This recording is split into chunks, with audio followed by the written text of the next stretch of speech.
दौड़े दौड़े चले अयोध्या के द्वार पर आकर के देखा सब क्रमबद्ध खड़े हुए हैं, लेकिन भरत जी जैसे आए सबने अपनी अपनी गर्दन को नीचे झुका लिया। कोई किसी से बोलता नहीं है, कोई किसी से कुछ कहता नहीं है। लेकिन भरत कह रहे ऐसा तो मेरे साथ कभी नहीं हुआ जैसा आज हो रहा है। सबसे पहले कैकेयी महारानी के महलों में गए, प्रणाम किया जाकर के और कहा कि मां ये अयोध्या में मैं क्या देख रहा हूं।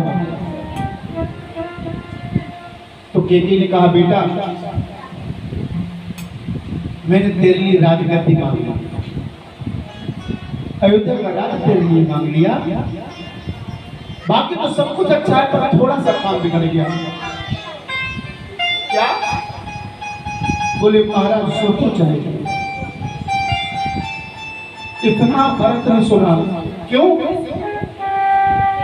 ऐसा क्यों हुआ? बोले तेरे लिए मैंने राजगद्दी मांगी और राम और लक्ष्मण सीता ये तीनों 14 वर्ष के लिए वन में चले गए,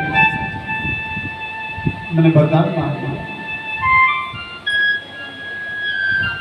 भरत धाम से नीचे गिर गए और कहा कि मां तुमने ये क्या कर दिया? और कह रही थोड़ा सा काम। अरे भैया भाभी लक्ष्मण के साथ वन को चले गए, अयोध्या महाराज सुरपुर को चले गए और तुम करीब थोड़ा सा काम कर दिया। तुमने वरदान मांगा, जब राम के लिए तुमने वनवास मांगा तो तुम्हारी जीव क्यों नहीं कट गई इस समय पर? मैं तुम्हें आज से माँ और पुत्र का संबंध विच्छेद करता हूं। मैं आज से आपके लिए कभी माँ नहीं कहूंगा। दौड़े दौड़े कौशल्या के महल में गए।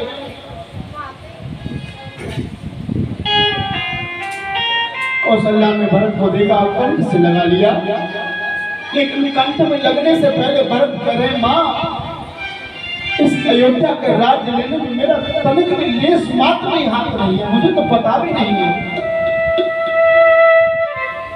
कौशल्या ने कहा पुत्र मुझे तुम्हारे बारे में सब कुछ पता है, तुम ऐसा नहीं कर सकते।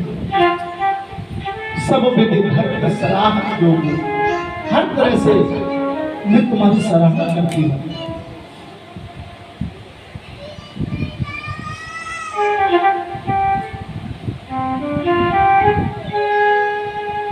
भक्त का प्रसंग बड़ा ही गंभीर है और राम कथाएं बड़ी गंभीर है। सच बात तो ये है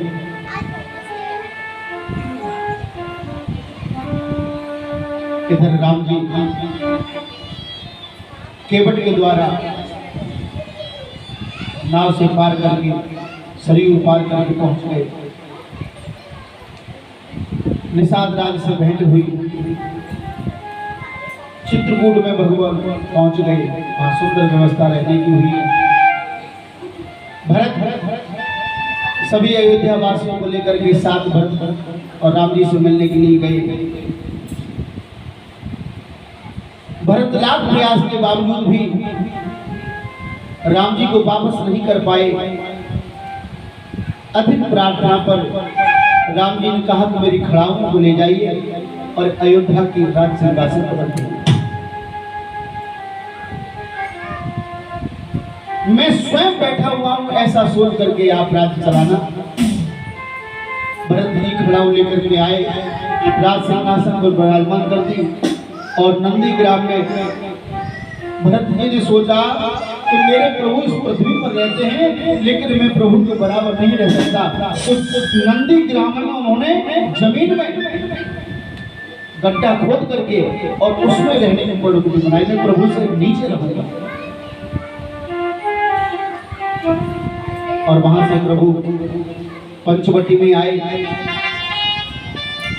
पंचवटी जो नासिक है वहीं पर उसका पुराना प्राचीन नाम पंचवटी, और पंचवटी में रहते प्रभु के समक्ष और वहीं पर शूर्पणखा किया जाता है। शूर्पणखा रावण की बहन है। विद्युत जीविका नाम के राक्षस को इनका विवाह हुआ था। विद्युत जिभ्या रावण ने ही उसका वध किया था और उसी दिन इसने प्रण कर लिया था कि मेरे सौभाग्य को तुमने उजाड़ा है, मैं तेरे वंश को विध्वंस कर दूंगा। और तब से ये घात लगाए बैठी थी, पंचवटी में आ गई, देखा राम जी की तरफ गई, बोले अरे यार देवी कौन है आप, बड़ा सुंदर स्वरूप बनाया है। बोले कि मैं तो पति की तलाश में निकली हूँ। राम जी कहने पति की तलाश में, अरे ये पति तलाशना तो माता पिता का कर्तव्य तो होता है। बोले कि माता पिता ने तो खूब तलाशा, लेकिन उनसे मेरे बराबर मिला ही नहीं, क्यों मैं इतनी सुंदर हूँ। तो माता पिता ने कह दिया खुद तलाश लो जाकर के। तो राम जी कहने लगे अच्छा मिला नहीं अभी आप तक। बोले अब तक तो नहीं मिला था लेकिन अब मिल गया। राम जी बोले मिल गया कहाँ, कि तुम सब पुरुषता मोस मुनारी, तुम सब पुरुषता मुनारी, यह सजो रचा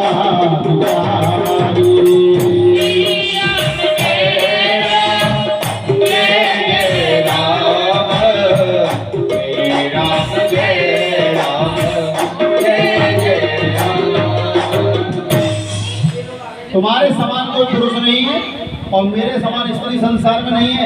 हाँ हमारा तुम्हारा जो बढ़िया बनेगा। राम जी कहने लगे कि देखो मेरा तो विवाह हो गया है, ये बैठी है मेरी पत्नी, लेकिन वो भैया हमारे बैठे हैं ना, उनके पास चले जाओ। लक्ष्मण जी के पास भेज दिया, लक्ष्मण जी के पास भेज दिया और लक्ष्मण जी ने पुनः राम जी के पास भेज दिया। और लक्ष्मण जी ने कहा कि देखो मेरे साथ विवाह करने से कोई फायदा है नहीं। क्यों? बोले कि ये जो हमारे राजा है ना, ये हमारे राजा में इनका सेवक हूँ और तुम्हें मेरे साथ विवाह करके तो तुम्हें नौकरानी बनना पड़ेगा, सेवा करती रहोगी। लेकिन ये राजा है, राजा कहने का मतलब क्या है, लक्ष्मण जी इशारा कर रहे हैं कि हमारे पिताजी के 3 पत्नियां हैं कि अगर 2 हो जाएंगी तो क्या नुकसान हो जाएगा है? इसलिए आप उनके पास चले जाओ। अब राम जी लक्ष्मण के पास भेजते, लक्ष्मण राम के पास भेजते, ऐसे करते करते शूर्पणखा को क्रोध आ गया और अपने रूप में आकर सीता जी को झपटी। वैसे ही राम के इशारे पर और लक्ष्मण ने उसके नाक के कान दोनों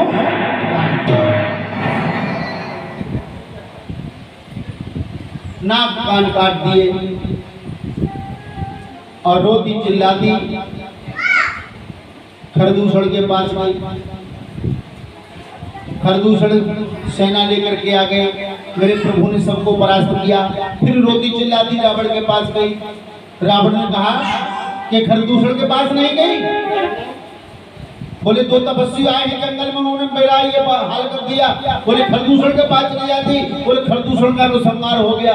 रावण सोचने लगा कि खरदूषण को सब बलवंता, तिन्हीं को मारे बिनु भगवंता। खरदूषण मेरे बराबर बलवान है और उनको बिना भगवान को कोई मार नहीं सकता, इसलिए अब मेरा समय आ गया। उनकी चिंता मत करो। मारीच को सोने का मृग बनाया और सीता जी के पास साधु का भेष बनाकर दिया। भेष बना करके गया। सीता जी ने सोने का मृग देखा और राम जी से कहा कि मुझे इसकी सुंदर मृगछाला चाहिए जिससे मैं इस कुटिया की शोभा होगी। सीता जी के कहने पर राम जी गए मारने के लिए, लेकिन वो तो मायावी था, बाण तो लगा नहीं। जैसे ही बाण चलाया प्रभु ने वैसे ही हाल लक्ष्मण लक्ष्मण कहता हुआ चिल्लाने लगा। सीता जी के कानों में आवाज गई, लक्ष्मण को भी भेज दिया, लेकिन जंगल था। लक्ष्मण जी ने रेखा को भेज दिया, बोले माँ ये जंगल है, अनेक प्रकार के राक्षस जंतु जीवित आते रहते हैं, आप इस रेखा को पार करके मत जाना और मैं तब तक लौट करके आता हूँ। इतने में रावण आ गया। रावण पहले तो अंदर प्रविष्ट करने वाला था, लेकिन जैसे ही लांघना चाहा उस रेखा को वैसे अग्नि प्रज्वलित हो गई, वापस हो गया। माता भिक्षा दे, भिक्षा की याचना की। तो सीता जी भिक्षा लेकर के आई, कंदमूल फल लेकर के आई। तो रेखा के अंदर से देने लगी तो रावण ने कहा बाहर आ जाओ। तो सीता जी ने कहा अरे कैसे निकलूं मैं रेखा से बाहर, अरे जोगी कैसे निकलूं मैं रेखा से बाहर, अरे मुझे देवर कसम दे गए कैसे निकलूं मैं रेखा से बाहर, मुझे देवर कसम दे गए कैसे निकलूं मैं रेखा से बाहर,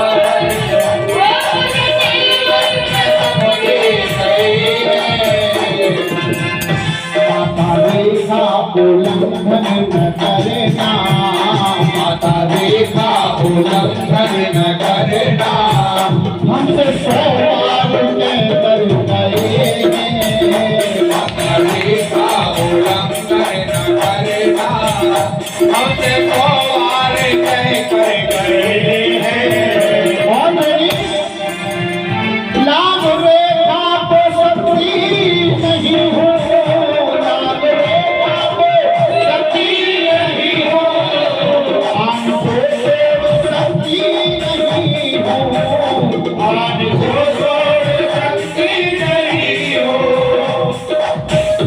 मान आज्ञा हमारी देवर जी, मेरी आज्ञा को मान आज्ञा हमारी देवर जी, रक्षा भैया की करके गए ऐसे निकलो रेखा से बाहर, मुझे देवर कसम दे गए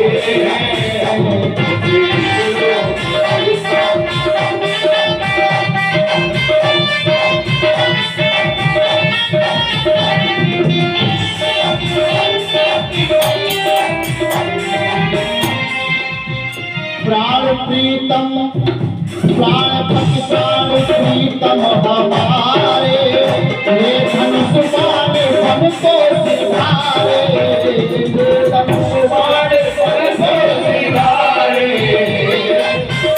पन सघन बीच रघुनाथ मेरे, पन सघन बीच रघुनाथ मेरे, पीछे पीछे हिरण के गए ऐसे निकलो रेखा से बाहर, देवर कसम दे गए ऐसे निकलो रेखा से बाहर,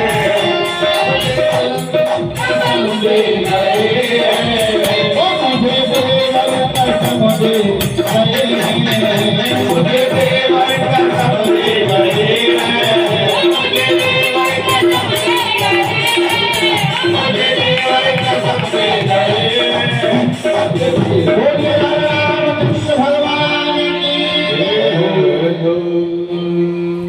सीता जी को रावण हरण करके ले जा रहा है, लेकिन जब भिक्षा मांगने आया था उस समय साधु का वेश बनाया था, और जैसे ही सीता जी को हरण किया तो उसने अपना रूप परिवर्तन कर लिया। क्यों? साधु ने बड़ा सुंदर खंडन किया है। रावण बड़ा विद्वान था, उसने सोचा कि अगर मैं साधु के भेष में सीता को हरण करके ले जाऊंगा तो संसार में साधुओं की निंदा कही जाएगी, इसलिए अपने रूप में आ गया। सीता जी अपना उठा करके अपने विमान पर बिठा लिया, जगह जगह अपने चीर डालती चली गई। जटायु से युद्ध हुआ और जटायु का युद्ध हुआ, जटायु के पर काट दिए रावण ने, और राम जी जब लौट करके आए सीता जी को कुटिया में नहीं पाया। अब खोजने लगे और खोजते खोजते प्रभु के जो चीर डाल के गई थी सीता माता वहां नजर पड़ी, और उस चीर के सहारे सहारे जाकर के जटायु से वार्तालाप हुआ। जटायु को अपनी गोद में रख करके प्रभु ने कहा, जो गति राजा दशरथ को देनी चाहिए थी वो गति जटायु को प्रभु दे रहे हैं। और कहा कि चाहो तो मैं तुम्हें हजारों वर्ष जीने का आशीर्वाद दे सकता हूँ। लेकिन जटायु ने कहा महाराज भगवान इससे अच्छी मृत्यु कभी नहीं हो सकती कि मैं आपकी गोद में हूँ और मेरे प्राण पखरू उड़ रहे हैं। पूरा पता बता दिया और प्रभु को सुग्रीव के पास भेजने का आदेश कर दिया। सुग्रीव के साथ हनुमत लाल जी की मैत्री करवाई। बाली बड़ा आतताई था, उसका उद्धार किया प्रभु ने। वेदों के विरुद्ध आचरण किया, इसलिए बाली को दंड दिया गया। बाली के पुत्र अंगद को अपनी युवराज बनाया, राजसेना का सेनापति बना दिया और दसों दिशाओं में वानर सेना गई। जानकी खोज में दसों दिशाओं के लिए वानर से जा रहे हैं, लेकिन दक्षिण की दिशा में कौन जाए। हनुमान जी को अपने पराक्रम की विस्मृति हो गई, भूल गए हैं। जामवंत ने उनके पराक्रम को याद दिलाया। आप ऐसा समझना कि हनुमान जैसा कृपालु संसार में कोई नहीं है। किसी देवता का सतयुग में प्रताप था, किसी का त्रेता में है, लेकिन हनुमान जी को तो मैंने बताया चारों युग प्रताप तुम्हारा, चारों युग में प्रताप है। एक सेठ जी थे, मेला देखने गए और मेला देखने गए तो उस मेला में उनकी सेठानी खो गई। सेठानी खो गई तो अब राम जी का मंदिर था, बहुत खोजा, लेकिन खोजने के बाद में जब सेठानी मिली तो राम जी के मंदिर के पुजारी ने कहा, बोले भैया क्या हो गया सेठ जी? बोले मेला में आए थे, सेठानी खो गई है। बोले तो चिंता क्यों करते हो? अरे राम जी के मंदिर में सवामणि चढ़वाओ। राम जी के मंदिर के ठीक सामने हनुमान जी का मंदिर था। सब पर व्यक्ति थे, उन्होंने तुरंत सवामणि बनवाई, थाल में लड्डू सजवाए और उसमें 500 रुपए रखे। अब उधर के पंडित जी देख रहे हैं हनुमान मंदिर वाले हैं। अब राम जी के मंदिर में बैठे हुए सेठ जी प्रार्थना कर रहे राम जी से, अब तो रघुनाथ कृपा कर दो, धरनी को लगे न बिना भरनी को। राम जी कृपा कर दो, घर में अच्छा नहीं लगेगा बिना धरनी के। तब तक हनुमान मंदिर वाले पुजारी कहने लगे, क्या हो भैया? बोले ऐसे ऐसे बात है। बोले तुम हाँ क्या कर रहे हो भाई? लड्डू लेके धरा है। बोले यहाँ काम बन जाएगा तुम्हारा, यहाँ काम बन जाएगा निश्चित रूप से। सेठ जी थाल ले आओ इते, कर दे कृपा दुलला अंजनी को। इधर आ जाओ, काम बन जाएगा तुम्हारा। सेठ जी सोचने लगे, अरे ये कैसे कर देंगे? अरे ये राम जी है, भगवान है, ये तुरंत अभी खोज के बता देंगे। कपिराज से प्रीति विनीत करो, फिर से मुख देख सको पत्नी को। अगर पत्नी का मुख देखना है तो हनुमान जी महाराज से प्रेम करो। बोले नहीं, ये झूठ है। तो हनुमान जी के पुजारी कहने लगे कि तेरी क्रिया को मिलावे कहा, जो पतो न लगाए सके अपनी को। जो अपनी पत्नी को नहीं ढूंढ पाए, अरे इनकी पत्नी जब हो गई तो हमारे हनुमान जी ने तो ढूंढवाई थी। हैं? सेठ जी की बात समझ में आएगी, लड्डू को थाल उठाया, हनुमान जी के मंदिर में है। तो हनुमान जी महाराज की कृपा से सीता माता का पता चला और लंका में समुद्र को पार करके सीता माता की खोज की, लंका जलाई, बाग उजाड़े, अक्षय कुमार को मारा और मेघनाथ के बाजुओं का जो ताकत थी उसको भी आजमा लिया। लंका जला करके और प्रभु के पास लौट करके आए, चूड़ामणि ला करके राम जी को दी और राम जी ने समुद्र पर सेतु बनाया, लंका में चढ़ाई की। वहां पहुंचकर युद्ध की बड़ी भीषण परिस्थिति, राम रावण का युद्ध प्रारंभ होने वाला है। लक्ष्मण को शक्ति लगी, मेघनाथ वध हुआ, कुंभकर्ण वध हुआ, सभी राक्षसों का उद्धार प्रभु ने किया। लक्ष्मण जी को शक्ति लगी, हनुमंत जी लाल संजीवनी लाए और उसके बाद जब पूरा लंका के योद्धा वीर मारे गए तब रावण और राम का युद्ध हुआ। बड़ा भीषण युद्ध हो रहा है। रावण तो रथ पर सवार है, देवताओं ने देखा रावण रथी बिरथ रघुवीरा, तो कुबेर जी का विमान आया और रावण को उद्धार किया। उद्धार क्या, विभीषण की शरणागति से उनको पता चला कि रावण की नाभि में पीयूष का कुंड है। बार बार भगवान 30 बाण चलाते, 20 भुजा कट जाती, 10 शीश कट जाते, लेकिन पुनः उत्पन्न हो जाते। तब विभीषण ने बताया इसकी नाभि में पीयूष का कुंड है। 31 बाण मारे, वो पीयूष सूखा और तब जाकर के रावण की मृत्यु हुई। देवताओं ने फूलों की वृष्टि की। अग्निदेव ने माता जानकी जी को राघवेंद्र को समर्पित करके और मेरे समान गंगाजल के समान अग्नि परीक्षा सीता जी की हुई। महाराज दशरथ स्वर्ग से वहां पर राघवेंद्र को आशीर्वाद देने साकेत धाम में चले गए। कुबेर ने अपना विमान राघवेंद्र को समर्पित किया। हनुमान लाल जी ने आज अवध में आकर के सबको सूचना दे दी। 14 वर्षों के जितने दिन होते हैं ना, उतने ही अयोध्या वासियों ने अपने अपने घर में दीपक जलाए। ऐसा आनंद आया और राम जी राज्य पर अभिषिक्त हो गए। वो राजा रामचंद्र भगवान की जय। आचार्य सुखदेव कहते हैं राज पर राम जी अभिषिक्त हो गए। राम राजे बैठे तेरे लोगा, सीत भाइयों मिट्टी सब सोना।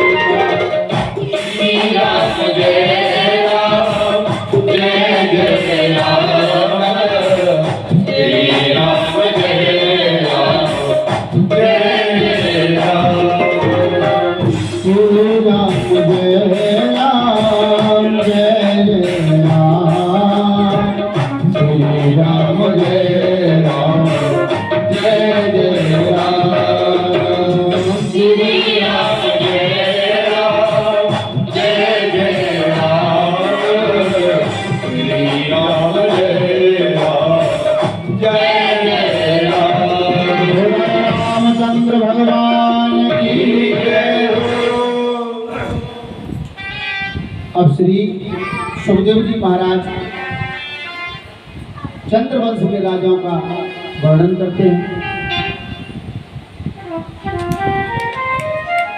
जिस चंद्रवंश में मेरे गोविंद का प्राकट्य हुआ।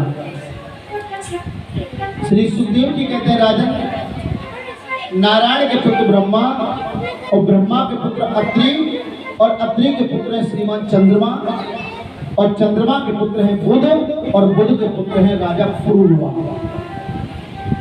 इन्हीं पुरुराग वंश में 6 पुत्र हुए, आयु, सुतायु, सत्यायु, रथ, विजय और जय।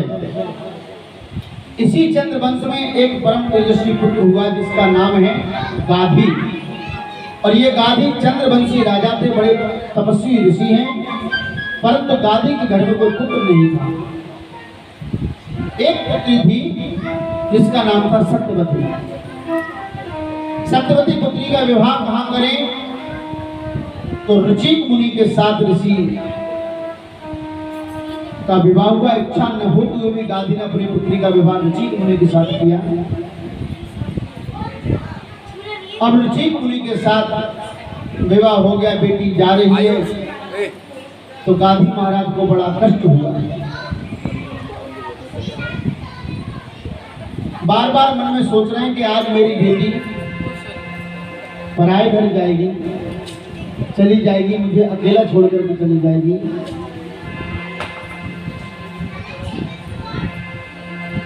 एक दिन गांधी बोले अपनी पत्नी से कि देवी, हमारे जो दामाद हैं रुचि मुनि, वो शास्त्रों में बड़े निपुण हैं, क्या तुम दामाद से प्रार्थना नहीं कर सकती कि वह कोई औषधि दे दें जिससे हमारे घर में कोई पुत्र हो जाए? मुझे तो कहने में संकोच लगता है। गांधी बोले, एक औषधि चरयुक्त सासू जी के लिए। सासू माँ ने प्रार्थना कर दी। ऋषिक मुनि ने